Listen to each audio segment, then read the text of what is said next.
கிம்புரி creations வழங்கும் கோயில் கொடிமரம். திருவிழா காலங்களில் கொடியேற்றுகிற மரமே கொடிமரமாகும். இதனை துவஜஸ்தம்பம் என்றும் கூறுவர்.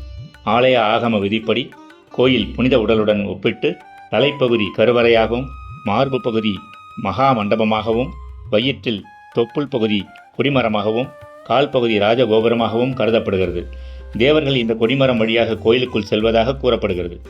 பொதுவாக சந்தனம், தேவதாரு, செண்பகம், வில்வம், மகிழம் முதலிய 5 வகையான மரங்களை கொண்டு பயன்படுத்தி கொடிமரங்கள் தயாரிக்கப்படுகிறது. மனிதனின் முதுகுத்தண்டு போன்று காணப்படும் கொடிமரம் மூலவரை நோக்கியே அமைக்கப்படும். கோயில் சன்னதிக்கும் கோபுரத்திற்கும் இடையே 13 மீட்டர் இடைவெளியில் அமைக்கப்படுகிறது. இது கருவறை விமானத்திற்கு சமமான உயரத்தில் இருக்கும்.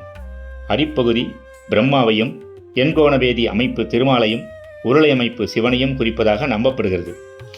ஆன்மீக அம்சங்களை உங்களுக்காக வழங்கி கொண்டிருப்பது கிம்புரி கிரியேஷன்ஸ்.